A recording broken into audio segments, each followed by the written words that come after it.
अस्सलाम वालेकुम। मैं हूं आपका host Sultan Zai, programme cup of tea with Sultan Zai के साथ। आज हम इस प्रोग्राम को जो है वो हिरा के घर पर कर रहे हैं। ये चेंजेस है कि हम स्टूडियो से बाहर निकले हैं और बाहर निकलने के बाद आपके सामने एक मरतबा फिर हाजिर हुए हैं। हमारे साथ हिरा खान मौजूद हैं। मैंने इनका नाम रखा है कि जानवरों से मोहब्बत करने वाली खातून, बल्कि लड़की कहूँ तो ज़्यादा बेहतर होगा, जानवरों से मोहब्बत करने वाली लड़की। बहुत दिनों के बाद किसी ऐसी शख्सियत से मिलने जा रहे हैं हम जिसके बारे में ये कह सकते हैं कि शी इज़ द डिफरेंट। बहुत सारे लोग हमने डिफरेंट आपको पेश किए हैं, लेकिन हिरा बहुत मुनफरिद हैं। हिरा ने अपने तई बहुत कोशिश की, जद्दोजहद की। जानवरों के साथ मोहब्बत करने का जो तरीक़ाकार है वो इंतहाई मुनफरिद है। इन्होंने जानवरों से मोहब्बत की है, उन जानवरों से जो गली में भूखे घूमते हैं, उन जानवरों से जो ज़ख्मी हो जाते हैं, जो गलियों में, कूचों में, सड़कों में आवारा घूमते हैं। ये उनका इलाज करती हैं, उन्हें शेड में लेके जाती हैं, उनके साथ जो है वो अच्छा सलूक करती हैं। तो हिरा का जो ये कारनामा है, हिरा का जो ये सलूक है, वो मिशल राह है उन लोगों के लिए जो इंसानों का भी हक़ खा जाते हैं। हिरा से मालूम करते हैं कैसे सिलसिला शुरू किया और यहाँ तक जो है वो कैसे पहुँचे। जी सर, कैसे हैं आप? जी अच्छा सर, ये सिलसिला एक्चुअली ऐसे शुरू हुआ कि लॉकडाउन से कुछ टाइम पहले, लाइक समझ लें 1.5 साल पहले, मैंने सोचा कि मैं प्रॉपर एनिमल्स को खाना खिलाती हूँ, क्योंकि मैं बेसिकली लाइक बाय बर्थ समझ लें आप एनिमल लवर हूँ। स्ट्रीट एनिमल से मुझे बहुत ज़्यादा लगाव है और उनके लिए मैं बहुत ज़्यादा सोचती हूँ। तो उनको मैंने सोचा कि मैं उनको खाना प्रोवाइड करती हूँ डेली बेसिस पे। सो मैंने इस तरह कैट्स के लिए, डॉग्स के लिए और बाकी डॉन्कीज़ वगैरह जो अमूमन रोड पे आपको नज़र आते हैं, उनके लिए मैंने खाना प्रोवाइड करना शुरू किया। दिन में 2 बार, 1 बार, जिस तरह पॉसिबल होता था। तो ये सिलसिला करते करते तकरीबन 5-6 माह गुजरे होंगे। तो उसके साथ साथ हमें कुछ एनिमल्स इंजर्ड भी नज़र आने लगे, कुछ ज़ख्मी हालत में मिले, कुछ हमें बहुत किसी वायरस का शिकार मिले। तो मैंने फिर ऐसा सोचा कि मैं इनका ट्रीटमेंट भी करवाती हूँ। तो मैंने उनको रोड से पिक किया और डॉक्टर के लेके गई और ट्रीटमेंट्स वगैरह स्टार्ट किया। तो इस तरह ये सिलसिला मैं खुद करती रही। तो एक दिन ऐसा हुआ कि मुझे मिला एक डॉन्की जिसको रेस्क्यू करना था। सो मैं थी अकेली, मैं किस तरह करती। तो मैंने सोचा मैं कुछ लोगों की हेल्प लेती हूँ। तो मैंने 2-3 लोगों से हेल्प की और उसको फिर डॉक्टर के लेके गई और ट्रीटमेंट स्टार्ट किया। सो उस दिन मैंने ऐसा सोचा कि ये काम मैं कर सकती हूँ और मुझे करना चाहिए, एनिमल्स की हेल्प करनी चाहिए। अच्छा हिरा, डॉगी को तो आपको ले जाने में बड़ी मुश्किल पेश आई। क्या कभी आपको जो है वो पपीज से जो है वो डर लगा, डॉग से डर लगा, या कभी किसी बिल्ली ने जो है वो आपको पंजे मारे, ऐसा कोई वाक़या रूनुमा हो? कैट्स और डॉग्स के साथ इस तरह कोई वाक़या पेश मेरे साथ अब तक नहीं आया है, क्योंकि मेरी स्ट्रीट एनिमल्स के साथ बॉन्डिंग थोड़ी अच्छी है।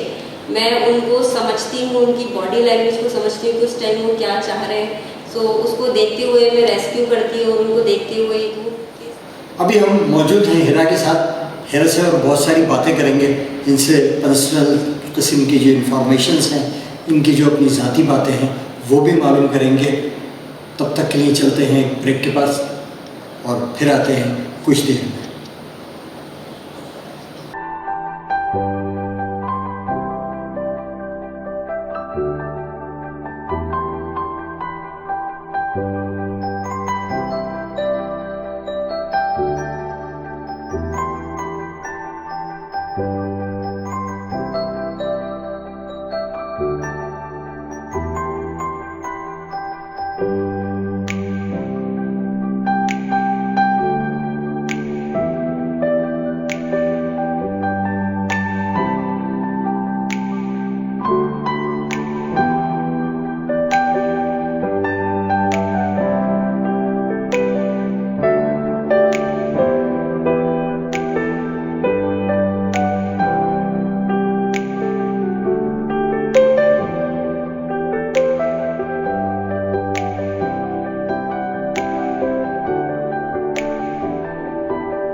आज जी नाज़रीन, बिल्कुल हम एक मरतबा फिर हाजिर हुए हैं हिरा खान के साथ ब्रेक लेने के बाद। ब्रेक में सर खाने पीने का इंतज़ाम इस तरह होता है कि डोंकीज़ के लिए बेसिकली उनका एक चारा टाइप जो मिलता है वो हम लेते हैं, ठीक है। कैट्स और डॉग्स के लिए डिफरेंट खाना होता है, उनके लिए पैकेट्स फूड भी होते हैं जो कि ड्राई फॉर्म में होते हैं। इसके अलावा चिकन भी होती है, कुछ कैट्स जो है वेस्टेज खाना पसंद करती हैं, तो उनके डिफरेंट हम लोग खाने जमा करते हैं। तो दिन में लाइक अगर 3 बार हम खाना देते हैं तो तीनों बार हम डिफरेंट टाइप का खाना देते हैं ताकि हमारी कैट्स खा सकें, क्योंकि एक्चुअल में वो बीमार भी होती हैं, ठीक है। जब वो हमारे पास आती हैं उनकी हालत बिल्कुल अच्छी नहीं होती, तो उनकी हेल्थ को देखते हुए क्या उनके लिए बेस्ट है, उस टाइम कौन सा खाना उनके लिए बेस्ट रहेगा, तो उसको देखते हुए हम उन्हें खाना प्रोवाइड करते हैं। वन टाइप का खाना हम नहीं दे पाते क्योंकि वो लाइक नहीं करते। जिस तरह इंसानों की आदत होती है कि एक ही खाना हम 2 से 3 बार नहीं खा सकते, तो इस तरह एनिमल्स की भी ऐसी हैबिट होती है कि वो एक टाइप का खाना पूरा दिन नहीं खा सकते, तो उनको चेंज करके ये सब खाना हम देते हैं।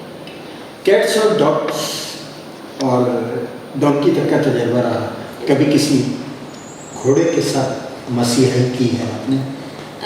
घोड़ा एक्चुअली अभी तक मुझे रेस्क्यू के लिए मिला नहीं, लेकिन घोड़े मुझे बेसिकली बहुत पसंद है। मैं चाहती हूँ मुझे रेस्क्यू के लिए कोई घोड़ा मिले तो मैं उसको लेके आऊँ, या अगर वो मुझे कभी नहीं मिला तब भी मैं चाहती हूँ मैं कोई घोड़ा अपने शेल्टर पे ला के रखूँ जो बहुत खूबसूरत हो, और मैं उसके साथ राइडिंग भी करूँ और उससे खूब सारी बातें भी करूँ और उसके साथ वॉक भी करूँ। तो मुझे बेसिकली बहुत ज़्यादा पसंद है घोड़ा, तो इंतज़ार है मुझे कि घोड़ा इंशाल्लाह एक दिन रेस्क्यू पे आएगा मेरे पास। हिरा, आपका बहुत अच्छा जो है वो काम है और आप बहुत मेहनत कर रही हैं इसके ऊपर, तो क्या कोई बेसिक वजह है? आपने ये तो कहा कि मैं जो है वो एनिमल लवर हूँ, लेकिन इसके अलावा कोई और ऐसी वजह जिसकी वजह से आप इस तरफ? बहुत सारी लड़कियाँ हैं शहर के अंदर, हज़ारों के हिसाब से हैं जो डरती हैं बिल्लियों से, कुत्तों से और जो है वो दीगर जानवरों से, वो करीब आ जाए तो भागती दौड़ती फिरती हैं। आपने इसको जो है वो क्यों चूज़ किया, ये थोड़ा सा लोग जानना चाहते हैं आपसे इस बारे में। बिल्कुल, एक रीज़न तो इसका ये है कि मैं खुद एनिमल लवर हूँ, मुझे एनिमल से डर बिल्कुल नहीं लगता, कोई भी एनिमल में नहीं डरती हूँ। और दूसरी बेसिक वजह ये है कि ये काम एक गवर्नमेंट का है और गवर्नमेंट को ही ये करना चाहिए, रेस्क्यू करना और फूड वगैरह प्रोवाइड करना। कुछ टाइम पहले, आप लोग कुछ सालों पहले जब मैं छोटी थी, मैं देखती थी क्योंकि बल्दिया की ये जिम्मेदारी होती थी कि जगह जगह पानी के पॉट्स रखे होते थे, पानी के बॉल लगे होते थे, जानवरों के लिए वो पौधों में पानी वगैरह भी डालते थे। उस साइड कुछ साइड्स ऐसी बनी हुई थी जो जानवर बैठते थे, पानी पीते थे, तो ये सब एक गवर्नमेंट की जिम्मेदारी है। जैसे जैसे टाइम गुजरता गया, उस जगहों पर भी जहाँ पे प्लांटेशन होनी चाहिए थी या जहाँ पे जानवर बैठते थे या जहाँ पे उनके पानी के बॉल लगे होते थे, वहाँ पे भी इंसानों ने ही कब्जा कर लिया है और उन जगहों पे हमें अब बिल्डिंग्स नज़र आती हैं जिस जगह पे हम देखते थे कि पानी के बॉल जानवर को लगे होते थे। तो ये चीज़ मैं बहुत ज़्यादा फील करती थी कि अब जैसे जैसे देखते जा रहे हैं, हम लतीफ़ाबाद में रहते हैं कि भाई इस तरह ये जगह होती थी, अब यहाँ जानवर होते थे, अब वो किस मुश्किल का शिकार है, अब वो जानवर कहाँ चले गए, वो गाड़ियों के नीचे आ रहे हैं क्योंकि उनके पास रहने की कोई जगह नहीं है। तो ये सोच मेरे जहन में थी कि मैं कुछ ना कुछ इनके लिए कभी करूँगी, लेकिन वो इतना जल्दी अभी हो जाएगा ये मुझे खुद भी अंदाज़ा नहीं था। तो जब मैंने स्टेप लिया तो मैंने आपको जैसे अभी बताया कि सिर्फ खाना देने से स्टार्ट किया था, लेकिन जैसे जैसे मैं उनके क्लोज और होती गई और उनके मसाइल में देखती गई, तो फिर मैंने इरादा कर लिया कि मुझे अब ये काम करना है। और गवर्नमेंट इस काम में फेल हो चुकी है, नहीं कर पा रही है, और इसके अलावा डॉग पॉइजनिंग कर रही है। डॉग्स के लिए खाना पानी प्रोवाइड करने के बजाय वो उनके लिए पॉइजनिंग पे आ गई। डॉग किलिंग बहुत आम है, मैंने क्या आप सबने देखा होगा, डेली बेसिस पे 100-200 डॉग्स को किल करना बहुत आसान काम है और ये बल्दिया बहुत इजीली कर रही है। हालांकि उनको फूड प्रोवाइड करना वो ज़्यादा सस्ता है बजाय उनको पॉइजन दे, पॉइजन ज़्यादा महंगा मिलता है। तो ये चीज़ मैं गवर्नमेंट को कहना चाहूँगी कि आप इस चीज़ पे थोड़ा फोकस करें और हमारी टीम आपके साथ है। हम मिलके कुछ एनिमल्स के लिए ऐसा करते हैं जो हमारा एक महज़ब माशरा लगे और हम जानवरों के लिए कुछ कर सकें। तो ये बात को जहन में रखते हुए मैंने सोचा कि ऑर्गेनाइजेशन मैं खुद बनाती हूँ, मैं खुद टीम बनाती हूँ और मैं खुद हैदराबाद के लिए और जानवरों के लिए कुछ करती हूँ। हिरा, पिछले दिनों यहाँ एक वाक़या हुआ था डॉग पॉइजनिंग की, जहाँ आपने बात की, तो एक वाक़या यहाँ पर हुआ था कि गवर्नमेंट के जो है वो ऑफिसर थे, वो गन लेकर आए, उन्होंने जो है वो डॉग्स को जो है वो शूट करके मारा, तो आप इसके लिए कोई कानूनी कार्रवाई करना चाहती हैं? कोई मौक़िफ़ है आपका? जी बिल्कुल, डॉग किलिंग तो उस चीज़ से मैं खुद भी बहुत करीब से गुजरी हूँ। एक्चुअली क्या है, उस टाइम जब डॉग किलिंग चल रही थी तो एक गवर्नमेंट के जिस तरह ग्रीन पैड्स बने होते हैं, वहाँ मैंने रेस्क्यू करने के बाद अपने 12 से 15 डॉग्स रखे थे, जो उसमें कुछ पपीज़ भी थे, उसमें कुछ डॉग्स भी थे, और वो बिल्कुल फ्रैंक डॉग्स थे, खाना खाते थे, और जो भी मेरे टीम मेंबर्स कोई भी लोग गुजरते थे उनके साथ सिर्फ प्लेफुल उनका बिहेवियर होता था। लेकिन एक दिन जब मैं मॉर्निंग में पहुंची तो पता चला कि वो सब डॉग्स को उन्होंने पॉइजन कर दिया है रात में, और वो सब जो है लाइन से मरे हुए मुझे मिले। मुझे बड़ा अफसोस हुआ उस टाइम बल्दिया पे भी, और मैंने सोचा कि अब इनके लिए मुझे कुछ करना चाहिए। जब हम बल्दिया ऑफिस की तरफ गए तो हमें ये पता चला कि भाई ऊपर से ऑर्डर्स मिले हुए हैं और डॉग्स को मारने के लिए उन्होंने कहा है कि लतीफ़ाबाद में कोई डॉग बचना नहीं चाहिए, उन सबको मार देना चाहिए। तो हमने कहा कि आप हमें अपने जो भी काम है उनसे आप मिलवाएं, हम उनको बेहतर सॉल्यूशन बताते हैं, क्योंकि देखिए डॉग मारने से कभी भी ख़त्म नहीं होते। डॉग का सॉल्यूशन है आप उनको वैक्सीन करें, आप उनको न्यूटर करें, आप उनको स्प्रे करें, उससे उनकी तादाद बढ़ने से कम हो जाती है। जब तादाद कम होगी तो वैसे एक ना एक दिन डॉग्स ख़त्म हो जाएंगे। अगर गवर्नमेंट ये समझती है कि हम पॉइजन कर देंगे और इस तरह डॉग्स ख़त्म हो जाएंगे, इस तरह डॉग्स पॉइजन करने से कभी भी ख़त्म नहीं होते। आप एक डॉग मारते हैं, आप एक मदर डॉग मारते हैं, सिर्फ उसके 6 बच्चे पीछे होते हैं, वो भी 4-6 महीने में बड़े हो जाते हैं, तो डॉग की तादाद मज़ीद बढ़ती है। तो इसका जो सॉल्यूशन है, जो दुनिया भर में जो सॉल्यूशन अपनाया जा रहा है, वो न्यूटर और वैक्सीन करना है, स्प्रे करना है। आप गवर्नमेंट उसकी तरफ आए, पाकिस्तानी गवर्नमेंट इस चीज़ की तरफ ध्यान दे कि हम इनकी तादाद को कम करने की कोशिश करें, ना कि उनके ऊपर डॉग किलिंग की जाए। और अभी इन फ्यूचर में चाहती हूँ कि हैदराबाद में कुछ जो भी लोग हैं जो किलिंग के हवाले से वर्किंग कर रहे हैं, तो वो हमारे साथ कोलैबोरेट करें। हम कुछ इस तरह का प्रोजेक्ट करते हैं, कुछ इस तरह का वर्क करते हैं जिससे हम हैदराबाद में डॉग्स की तादाद कम करने की कोशिश करते हैं। उन्हें हम मारना नहीं चाहते, तो मैं उनके साथ हूँ, तो आप हमसे लाजमी इस बारे में बात करें। अच्छा हीरा, पिछले दिनों 40 से ज़्यादा बच्चे जो हैं वो डॉग्स बाइटिंग का जो है वो शिकार हुए, तो जो हुकाम हैं, बल्दिया के हुकाम हैं, दूसरे जो है हुकाम हैं, वो कहते हैं कि अगर हम इन्हें जो है पॉइजन न करें, न मारें, तो ये इंसानों को मार रहे हैं। क्या मौक़िफ़ है आपका? सर, डॉग बाइटिंग की पहली वजह तो देखिए ये होती है कि वो भूखे होते हैं। अगर आप एक इंसान को भी देखेंगे वो भूखा होगा, पहले तो कोशिश करेगा हमें कहीं से खाना मिल जाए, और अगर ना मिले तो फिर चोरी भी कर सकता है। इसी तरह जानवर होता है, आपने उसको खाना दे दिया है तो ठीक है, अगर आपने नहीं देना है दाना या खाना वगैरह उसको नहीं प्रोवाइड करना है, तो वो फिर लोगों को अटैक करता है, लोगों को मारता है, या लोगों से खाना मांगने की कोशिश करता है। डॉग बाइटिंग के जितने केस है नहीं यहाँ पे सिंध में, जितने शो करवाए जाते हैं मीडिया के जरिए, और उनका भी बेसिक वजह गवर्नमेंट की यही होती है कि इनको जल्द से जल्द मार दिया जाए, तो उनको मारना सॉल्यूशन नहीं है।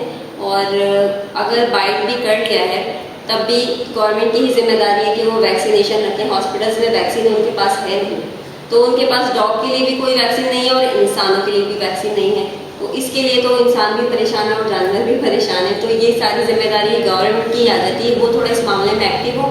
डॉग की तादाद ही कम होगी तो वो इतने ज़्यादा जगहों पे फैलेंगे नहीं, और ना ही वो डॉग बाइटिंग के केस आपके सामने आएंगे। बहुत अच्छा जो है वो आपके साथ आज का मौक़िफ़ रहा, जो कि मुख्तसर इंटरव्यू रहा आपका, लेकिन बड़ा अच्छा था, और आपका काम भी बड़ा अच्छा है, आपका मौक़िफ़ भी जो है वो बड़ा अच्छा है। लेकिन हम ये चाहते हैं कि आपसे ये पूछें कि यहाँ तक तो आप आ गई हैं, यहाँ से आगे कहाँ तक जाना है?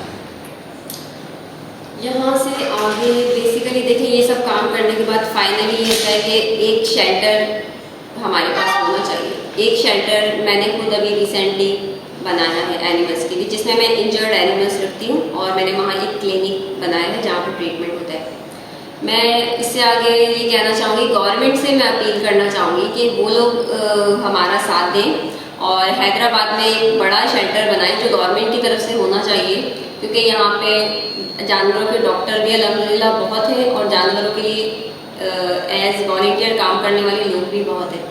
तो गवर्नमेंट यहाँ पे एक शेल्टर बनाए जिसमें एनिमल्स के तमाम मसले हल हो सके, उनके जो राइट्स हैं वो उन्हें मिल सके, और लोगों की जानवरों के हवाले से जो कंप्लेंट्स है वो भी सब हम हल कर सकें। तो ये मेरा मैं चाहती हूँ कि हैदराबाद में एक बहुत बड़ा एनिमल शेल्टर लाजमी होना चाहिए। बहुत अच्छी बात है। हिरा, एक सवाल मेरे अंदर शरारत पैदा कर रहा है और उलझ रहा है। तो मैं ये कह रहा हूँ कि अगर आपने शादी कर ली तो फिर मतलब शौहर को देखेंगी, ससुराल को देखेंगी, बच्चों को देखेंगी या एनिमल्स को देखेंगी, कैसा लगेगा? अभी ऐसा है कि जो भी अब मुझसे शादी करेगा तो जाहिर बात है वो मुझे जानता होगा कि मैं एक एनिमल लवर हूँ और कहाँ तक काम कर चुकी हूँ और आगे मैं कितना काम करना चाहती हूँ। तो मैं इस तरह के इंसान देखूंगी जो मेरा इस काम में साथ दे। तो इंशाल्लाह वो मेरा इस काम में साथ देंगे तो मैं भी उनके जो भी फैमिली मैटर्स हैं या फैमिली देखने की बात है तो मैं उनका साथ दूंगी। तो लाइफ इसी तरह चलती है कि एक दूसरे का साथ आप देते रहें और चलते रहें। नाजरीन, हिरा खान की बातें आपने सुनी, आपने इंजॉय किया होगा। बहुत खूबसूरत अंदाज है इनका, बहुत खूबसूरत काम है इनका। मैंने पहले भी इंट्रो के टाइम पर ये कहा था कि इनका जो काम है जानवरों से मोहब्बत करने का, ये मशाल राह है उन लोगों के लिए जो इंसानों का हक खा जाते हैं, जो इंसानों को कत्ल कर देते हैं, जो इंसानों को परेशान करते हैं। बहुत जल्दी फिर किसी शख्सियत के साथ आपसे मुलाकात करेंगे। जब तक के लिए अल्लाह हाफ़िज़।